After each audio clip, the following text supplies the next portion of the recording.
Am Banjo und am Cede-Perlot. Er ist einer der wenigen, der chromatisches Kazoo spielen kann. Die meisten sind diatonisch, aber chromatisches Kazoo, also wenn das ist, dann spielt man nur mit einem chromatischen Kazoo. Cede-Perlot.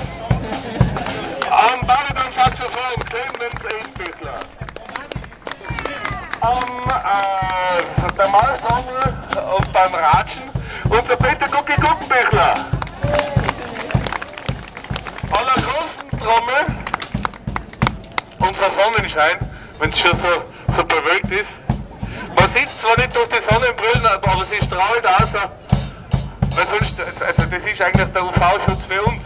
Wenn sie die Sonnenbrillen nicht oben hätten, braucht man ungefähr so 50er Sonnencreme, dass wir keine Sonnenbrand haben. An der großen Trommel ist der Cede-Perlot.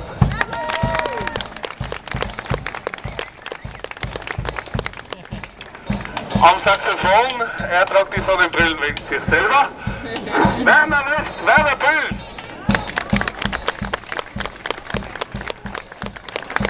Nein, den stelle ich zum Schluss vor.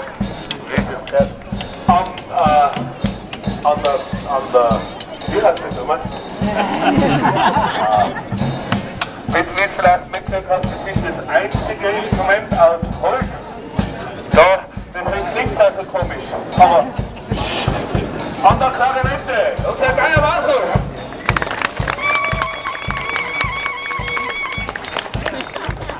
An der Posaune, an der Trombone. Josef Stern, Sosa, Giuseppe Fall. Am Regenschirm unser Grand Marshal und Organisator und alles an den Main Vocals. Markus. Markus. Markus Linder. Und meine Damen und Herren, das hat es noch nie gegeben, was es jetzt geben wird. Wir marschieren seit 15 Jahren.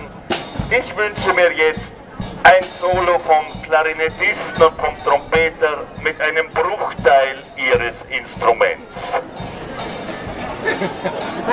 Bitte zuerst der Herr Geyr von der Musikkapelle Hatting. Ich bitte ihn, die Klarinette auseinanderzunehmen und mit irgendeinem Teil ein Solo zu spielen und bitte Sie um einen fulminanten Applaus danach. Nicht davor, na danach, wenn Sie so schauen. Welches Teil wünschen Sie sich, wir losen? Es liegen hier 4 Teile auf dem Kopfsteinpflaster der Altstadt. Bitte zeigt das zweite von links.